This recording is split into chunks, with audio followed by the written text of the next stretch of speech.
Welcome to Lost Relation Chronicles. Before we start today's story, we would like to inform you that a friend of ours has started a YouTube channel where he has picked up the story, A Sniper's Fight for Survival, and has put up a different version of the story. Please head out to his channel. The link is in the description box. So, head over there and help with a like and a subscribe. Now let's start with today's story. This isn't just about a cheating wife. It's about betrayal from every side. My best friend, my family, the people I thought had my back. I've seen it all. And if you're looking for advice, well, I guess I'll start from the beginning. Lana, 29. The woman I thought would be my forever. We met 7 years ago at a party thrown by a mutual friend. I remember feeling out of place the second I walked in. Social settings aren't my thing. Small talk? A nightmare. I would have much rather been at home, working on a random tech project or playing video games. But my buddy convinced me to come out, told me I needed to stop hiding in my cave. So, there I was, awkwardly standing by the snack table, counting down the minutes until I could leave. And then Lana walked in. She had this energy, this presence, that made everyone want to talk to her. She wasn't just beautiful. She was magnetic. Loud laughter, big gestures, and stories that had the whole room hanging onto her every word. She made a party full of strangers feel like old friends. Someone like that? Noticing someone like me? No way. Except she did. She walked right up to me, grabbed a handful of chips and smirked. "You look like you're trying to disappear into that wall." I chuckled, a little embarrassed. "Is it that obvious?" Painfully, she teased, popping a chip into her mouth.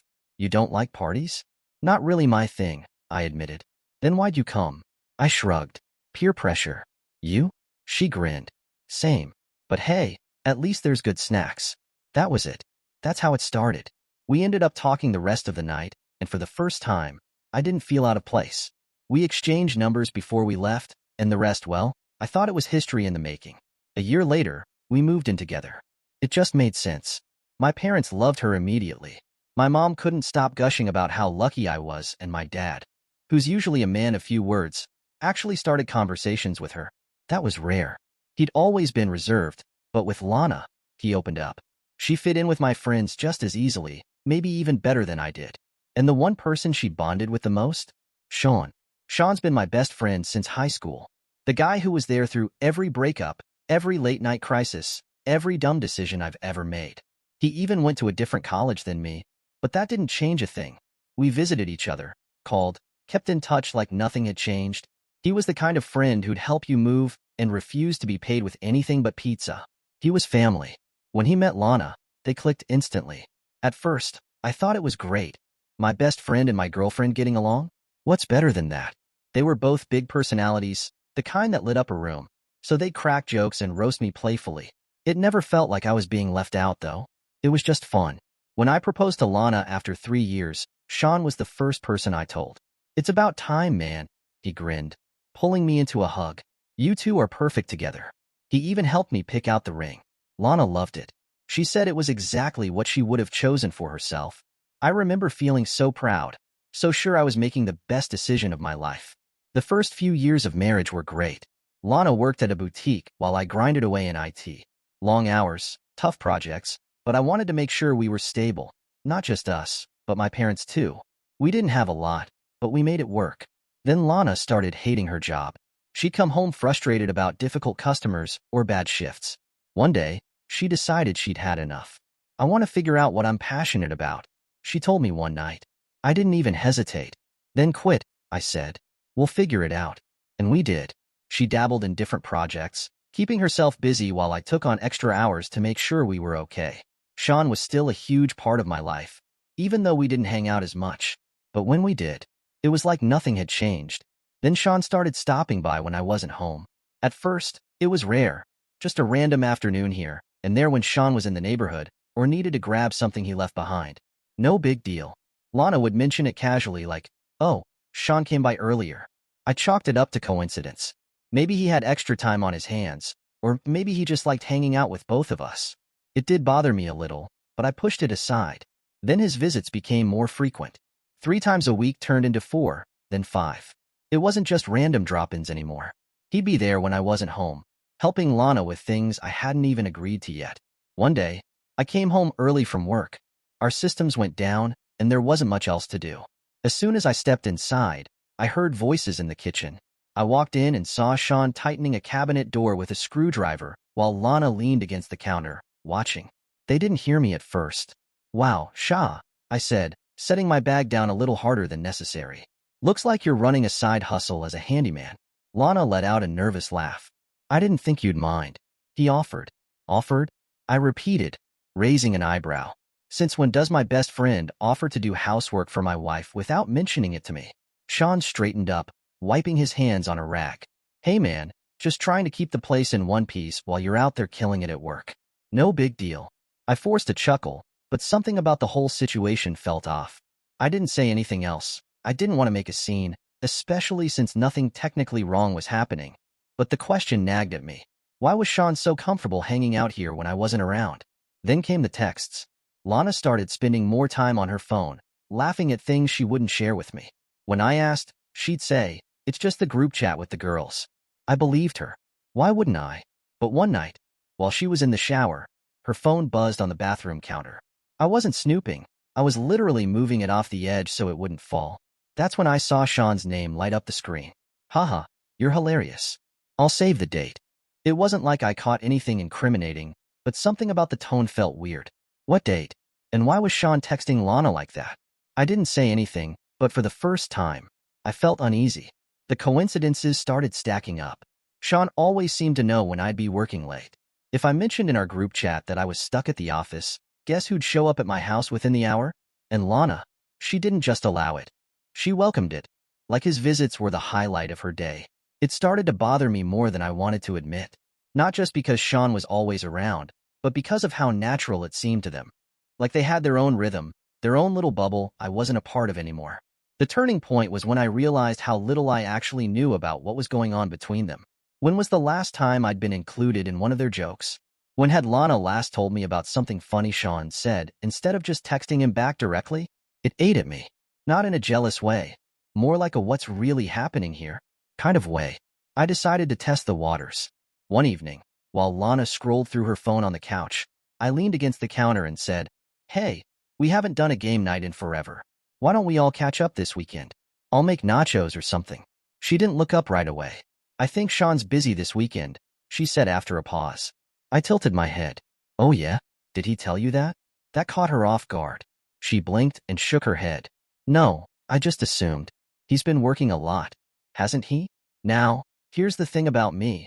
I don't let things slide when they feel off. I wasn't about to let her change the subject without getting to the bottom of it. "Well, I'll ask him," I said casually, pulling out my phone. "If he's free, it'd be good to hang out. It's been a minute since we all did something together." Lana didn't argue, but she didn't seem thrilled either. That night, I called Sean. "Yo, what's up?" He answered. "Not much," I said. "Hey, thinking of doing a game night this weekend. Just like old times. You down?" There was a brief pause, then he said, "Yeah man, let's do it. I've got nothing going on this weekend. Been meaning to catch up anyway." Interesting. So much for him being busy. When the weekend rolled around, something felt off. Lana was quieter than usual, barely engaging in conversation. Sean, for all his usual charisma, seemed more reserved too. I was watching both of them closely, trying to pick up on anything out of place, wishing my thoughts were wrong. They exchanged a few quick glances that I couldn't quite decipher. You know when you're in a group and two people share an inside joke, and you're the only one out of the loop? That's exactly what it felt like. Halfway through the night, I asked Sean about work, just normal guy talk. But before he could answer, Lana chimed in. "Oh, he's been killing it lately, so busy with that new project." Sean gave her this sideways look, and I swear it was like a silent shut up. It wasn't even that what she said was weird. It was the way she said it, like she was speaking for him. After Sean left that night, I asked Lana straight up about it. "You two seem pretty close these days," I said, keeping my tone light but direct. She shrugged. "You're imagining things. Sean's your best friend. Why would you even think that?" I dropped it for the moment, but my instincts were screaming that something was going on. I couldn't prove it yet, but I wasn't about to let this slide. I decided to keep watching, keep listening. If something was happening between them, I was going to find out.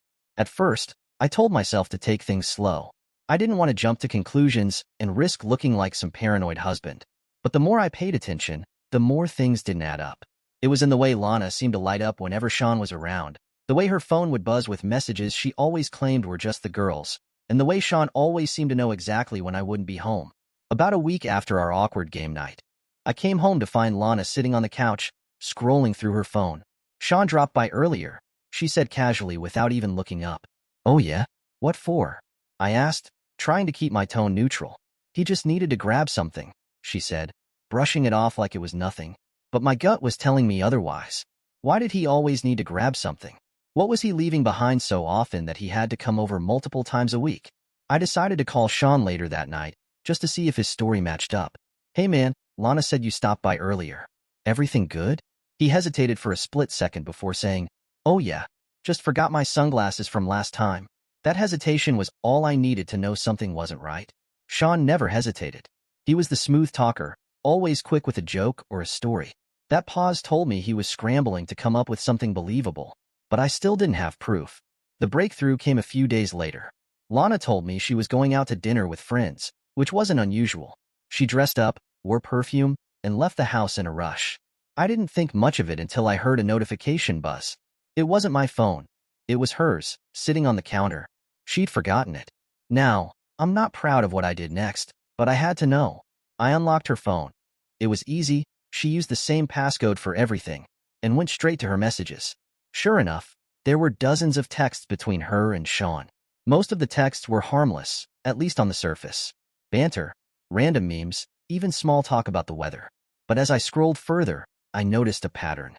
Messages sent late at night, ones that were deleted mid-conversation, and just enough vague phrases to make my stomach churn. Then I saw a message that stopped me cold. It was from Sean, looking forward to later. Same time, same place. I stared at it, my mind spinning. Same time, same place. What did that even mean? I had no clue what this place could be, but I wasn't about to let it go. My first thought was to check Lana's calendar app.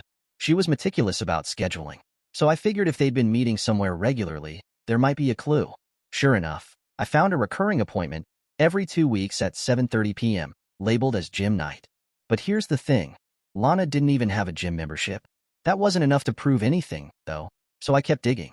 Her location history was turned off on her phone, but her Google Maps app still had recent searches saved. When I opened it, I saw a nearby hotel listed as visited 2 days ago. A pit formed in my stomach.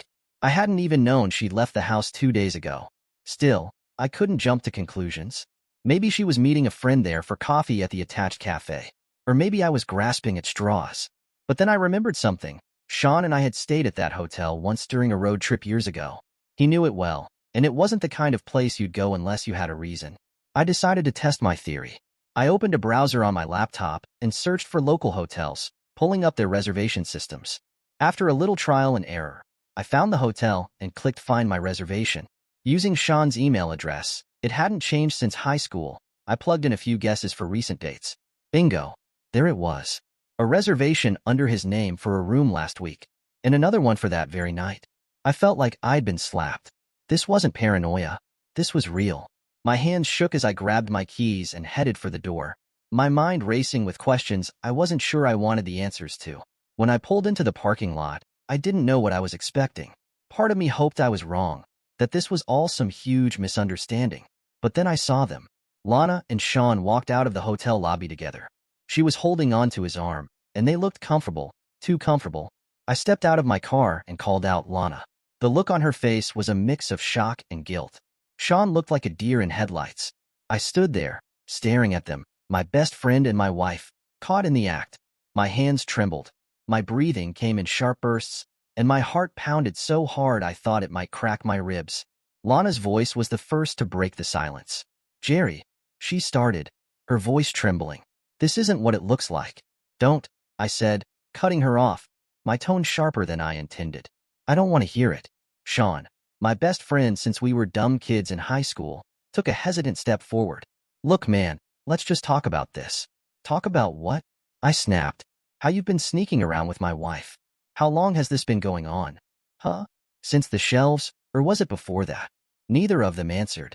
Sean, my so-called best friend, just stared at the ground like a coward.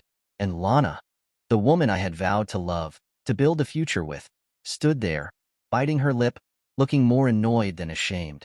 I wanted to scream. I wanted to hit something, break something, make them feel a fraction of the pain they had just dumped on me. But I couldn't move. My chest tightened, like my body was physically rejecting the reality of what my eyes were seeing. "You don't even have anything to say?" I asked, my voice cracking under the weight of my emotions. Sean finally looked up, but instead of guilt, his face twisted into something pathetic, like he was trying to show sympathy. "Jerry, man, don't," I snapped, cutting him off. "You didn't what? Didn't think I'd find out? Didn't think it would hurt me? You've been my best friend for over a decade. You stood next to me at my wedding. You told me I'd found my soulmate." My voice grew louder, harsher. "Now what the hell am I supposed to do with this?" His mouth opened, but nothing came out. He just looked at me, like I was the one who had done something wrong. And Lana? She didn't even bother defending herself. No excuses. No apologies. Just silence. Tears welled up in her eyes, but she didn't say a damn thing. That silence was worse than any lie she could have told me. I turned on my heel and walked out, feeling like I was wading through quicksand. Each step was heavier than the last. By the time I reached my car, my hands were shaking. I gripped the steering wheel so tightly my knuckles went white.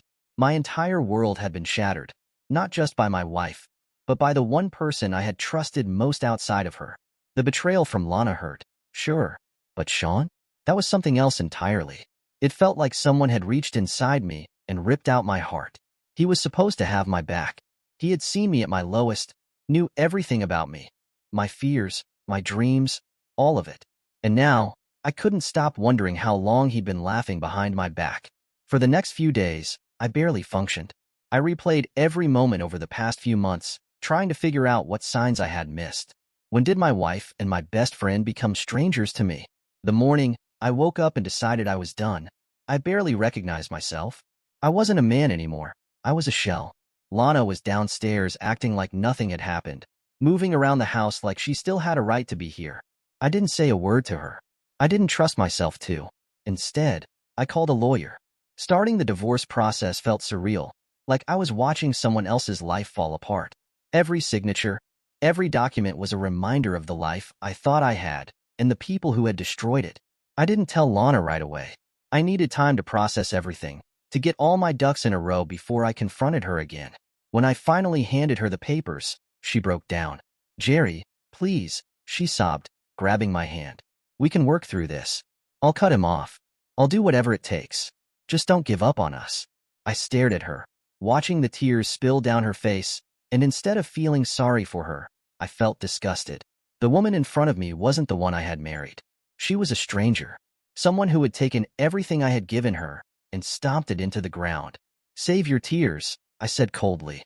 "You didn't just betray me, Lana. You destroyed my entire life, my marriage, my trust, my best friend. Do you even get what you've done?" She sobbed harder, trying to grab my hand again. "Jerry, I'll cut him off. I'll fix this. Just give me a chance." I pulled my hand back. "Fix it? You already made your choice, and it wasn't me. You chose him, and you don't get to act like there's anything left to save."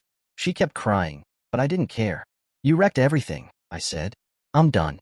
And with that, I walked away. I didn't look back. I thought that was the end of it. The divorce was messy but straightforward. I wasn't interested in dragging it out. I just wanted a clean break.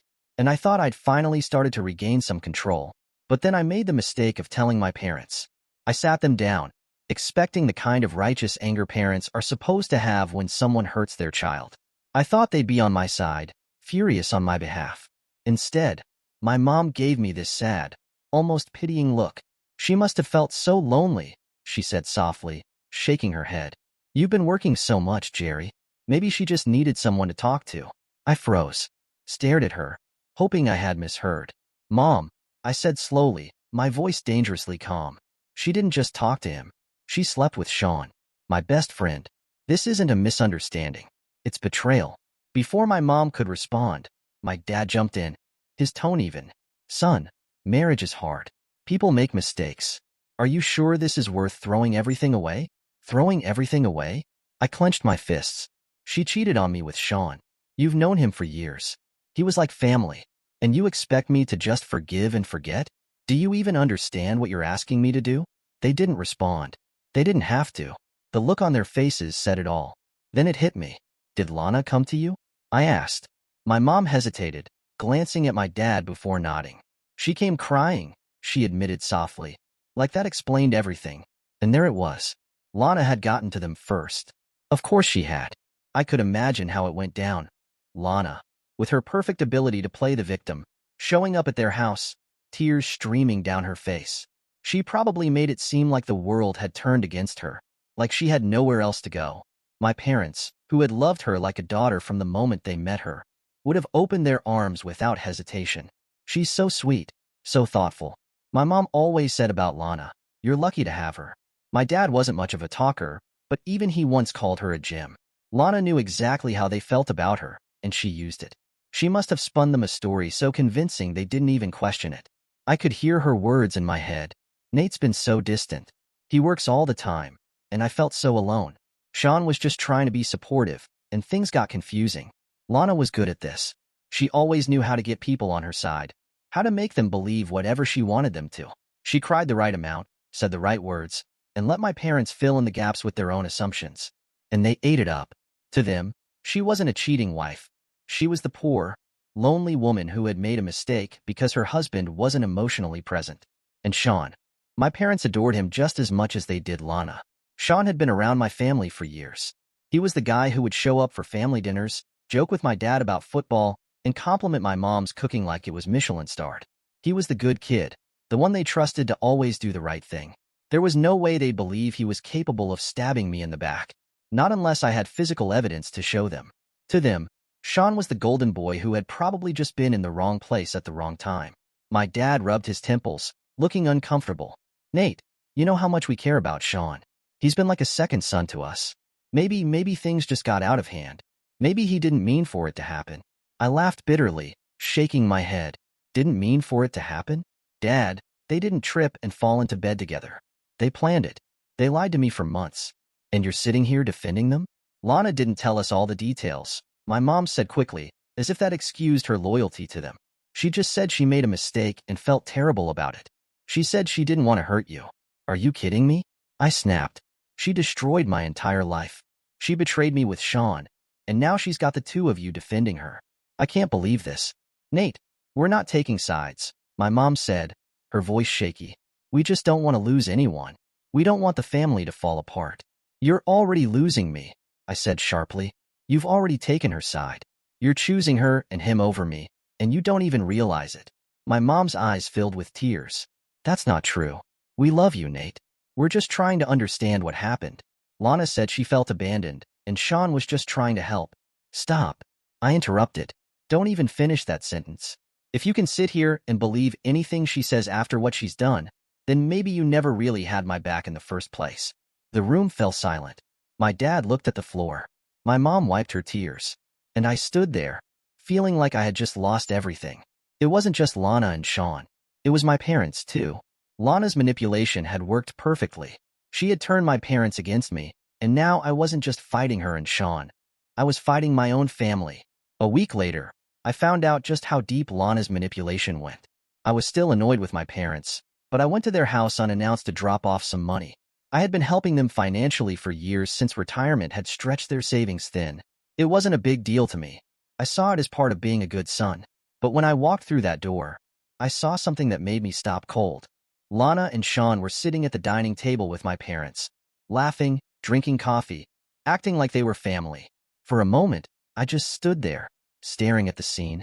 My dad was chuckling at something Sean said. My mom was refilling Lana's cup. And the two people who had betrayed me were right at the center of it all, like they belonged there. They didn't even notice me coming. I slammed my hand on the table so hard the mugs rattled. What the hell is this? I demanded, my voice sharp and loud enough to cut through their fake little tea party. Everyone turned to look at me, their smiles vanishing. My mom looked startled, like she'd been caught sneaking cookies before dinner. My dad immediately glanced down, avoiding eye contact. Lana looked calm. And Sean smirked. Nate, this isn't the time, Sean said, leaning back in his chair like he owned the place. I couldn't believe the audacity. My blood boiled, and I could feel the anger bubbling to the surface. Not the time? You're sitting in my parents' house, at my family's table, after screwing my wife behind my back, and you think you can tell me it's not the time? Sean crossed his arms and shrugged.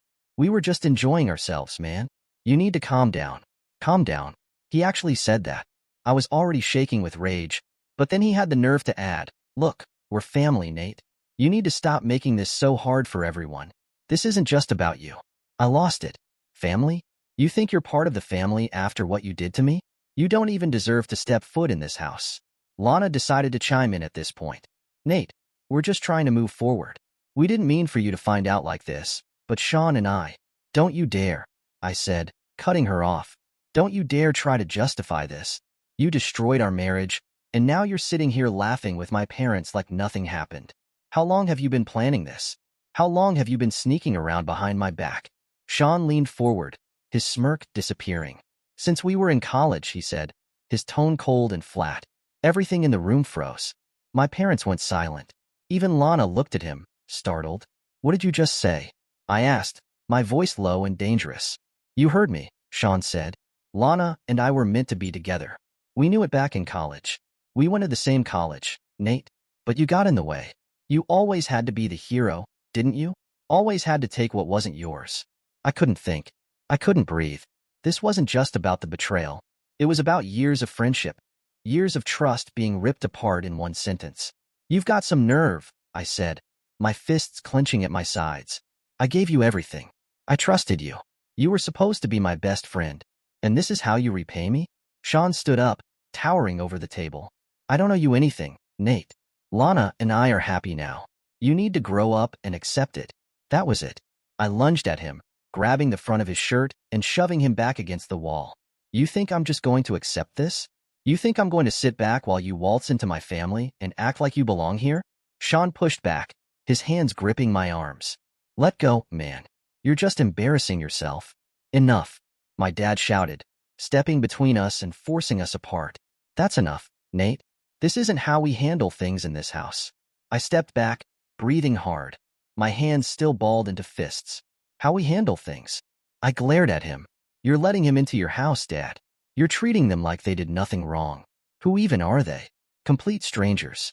You're supposed to be on my side. I'm your son." "Nate," my mom said, her voice trembling, "we're trying to keep the family together." Family? I lost it at that. There was no point arguing anymore. "You think this is family? Fine. Enjoy your new son and daughter, then. Because you just lost me." I stormed out of the house, slamming the door behind me. My dad didn't call after me. My mom didn't try to stop me.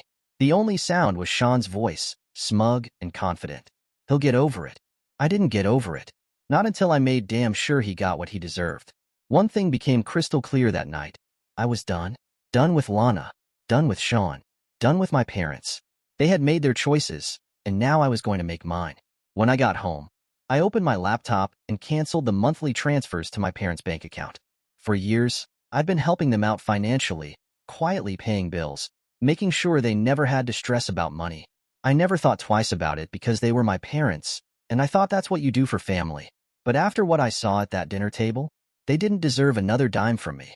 They could ask Sean, since he was now their son. It didn't take long for them to notice. 2 weeks later, my mom called. I let it go to voicemail. The next day, my dad texted me, "We need to talk." I ignored it. If they wanted to play happy family with Lana and Sean, they could do it without my help. But that wasn't enough. Cutting them off financially was just step one. Next, I turned my attention to Sean. The smug bastard thought he'd gotten one over on me, but he underestimated just how much I knew about him. See, Sean wasn't as squeaky clean as he liked to act. Back when we were younger, he'd been involved in some shady business deals. Nothing major, but enough to leave a trail, if someone knew where to look. And I knew exactly where to look. I spent a few late nights digging through old files, emails, and conversations. I compiled everything. Shady transactions, every time he'd bent the rules at work, every little skeleton in his closet. Then, I sent it all to his boss. Anonymously. It didn't take long for the fallout to hit. A week later, Sean lost his job. The guy who smugly told me to get over it was suddenly scrambling to make ends meet. And Lana? She wasn't exactly thrilled about going from cozy dinners with my parents to scraping by on whatever Sean could scrounge up. But I wasn't done. I still had access to some of our shared accounts from when Lana and I were married. Nothing illegal, just little things she'd forgotten to change over. So, I made sure to lock her out of anything I had control over and canceled every subscription she freeloaded off me. Netflix, Spotify, even her favorite meal delivery service, gone. Satisfying? Absolutely. The final blow came when I reached out to a lawyer friend and had a formal letter drafted, demanding that Lana return the few sentimental items she'd taken when she left. Stuff that actually mattered to me. She ignored the letter at first, but when she realized I wasn't backing down, she had no choice but to hand them over. By the time I was done, their little fairy tale life was crumbling. Sean couldn't find steady work because his reputation in the industry was shot. Lana was stuck with a man who couldn't provide for her the way I had. And the best part? My parents started feeling the strain, too. When the financial support stopped, reality hit them hard. Their bills started piling up, and the comfortable retirement I'd been subsidizing wasn't so comfortable anymore. It didn't take long before they came knocking. I'll never forget the day my parents showed up at my apartment. My mom looked desperate. My dad looked exhausted. "Nate," my mom started, her voice shaky. "We're sorry. We didn't mean to hurt you. Can we talk?" I crossed my arms. "Talk about what?" "How you chose Lana and Sean over me. How you laughed with them while they destroyed my life." Tears welled up in her eyes. "We made a mistake. Please. We're family. Don't shut us out." I let out a bitter laugh. "Family? You replaced me with Sean and Lana. Enjoy them." My dad finally spoke. "We were wrong. We thought we were keeping the peace, but we lost you instead." I stared at them. "You don't get to pick and choose when to support me. You made your choice. Now live with it." They left without another word. And for the first time in weeks, I felt in control. I found out through mutual friends. It was inevitable, really. The moment Sean lost his job and Lana realized she wasn't living in the cushy life she had with me, things spiraled fast. But I hadn't expected it to get this bad. Lana and Sean had a huge fight. One of those ugly, screaming matches that everyone in their apartment complex probably heard. She was furious that their money was gone, that he couldn't get another job because his reputation was in shambles, that she had hitched her wagon to a sinking ship. Sean, of course, had his own version of the story. He blamed her for everything, said she was the reason things had gone south. "I had a good thing going until you came along," he reportedly yelled at her. "If I'd never met you, none of this would have happened." Lana, never one to back down, shot back. "You think I ruined your life? You were always a loser, Sean. You just hit it better before." That was enough to send him over the edge. He snapped. And this time, it wasn't just yelling. He beat her, badly. Neighbors called the cops when they heard the crashes and screams. By the time help arrived, Lana was barely conscious, her face swollen and bruised, blood staining the carpet. Sean was still there, standing over her, breathing hard. He didn't even resist when they cuffed him. "She's in the hospital now. Broken ribs, a concussion, a fractured arm. It'll be a while before she gets out. The doctors said she's lucky to be alive." As for Sean, he's sitting in a jail cell, facing charges that are far worse than just assault. Turns out the DA isn't going easy on him. Apparently, there were some prior incidents in his past that had been overlooked before, but now they're all coming back to bite him. The word is, he's looking at some serious time behind bars. As for my parents, well, their comfortable little life didn't last long once I cut them off. Without my financial support, the bills piled up. The house, the home I grew up in, was too expensive to maintain. They had to sell it. The money didn't last long either, and in the end, they had no choice but to move into a government-subsidized old-age home. They still try to call. I see their names pop up on my screen, hear the phone buzzing late at night. I never answer. The phone rang again. Same number. Same desperation. My parents had been calling for weeks, but I never answered. I had nothing left to say to them. But for some reason, this time, I picked up. "Nate?" My mother's voice was shaky, like she had been crying. "Oh, thank God. You finally answered." I stayed silent, waiting. "Your father. He's in the hospital," she said, her voice breaking. "I need money, Nate. I don't know what else to do. Please." I let out a slow breath. "Call family. Nate, you are my family. You're my son. You could help us." I laughed bitterly. "You made your choice when you chose Sean and Lana. Remember?" I said coldly. "I'm dead to you. Isn't that what you made clear?" "Nate, please," she pleaded. "Your father is. What hospital is he in?" I cut her off. There was silence on the other end. "Mom," I said, my tone darkening. "What? Hospital?" More silence. A slight fumbling sound, as if she were scrambling for an answer. He's at St. Vincent's. I mean, no. He was transferred to Mercy." I clenched my jaw. "Try a better lie." She gasped softly. "Nate, Why are you lying? I asked flatly. Tell me the truth. A beat of silence. Then she whispered, Lana, she needs money for her treatment. I closed my eyes. The audacity. Unbelievable. She's suffering, Nate. My mother tried again. She's in so much pain. Please. I exhaled sharply. If you ever call me again, I'll file a restraining order. Nate, I'm dead to you, right? I said, my voice eerily calm. Good. Never call me again. I hung up, and just like that, it was over. After that last call, I was done. I didn't just block my parents. I erased them. Their numbers, their emails, every possible way they could reach me. I made sure they had no access to me whatsoever. I was beyond angry. I was furious. The betrayal still burned in my chest, and every time I thought about their lies, about how my own mother tried to manipulate me for Lana, it only made me feel more justified in my decision. They made their choice. Now they had to live with it. For a while, I stayed in the city, but I knew it was only a matter of time before my parents found a way to try again. They always did. I wasn't about to give them another chance to sink their claws into me. So, I left. I didn't tell anyone where I was going. Not my old friends, not my extended family, not even the few people I still considered close.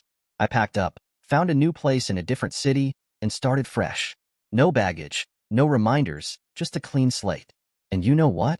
It worked. For the first time in years, I felt free. No obligations, no guilt, no one leeching off me or twisting my kindness into something they were entitled to. I built a new life on my own terms, surrounded by people who actually valued me for who I was, not for what I could give them. Now, I'm doing better than ever. I've met someone, a woman who doesn't carry the weight of my past or expect me to fix her problems. She's kind. She's funny, and most importantly, she makes me happy.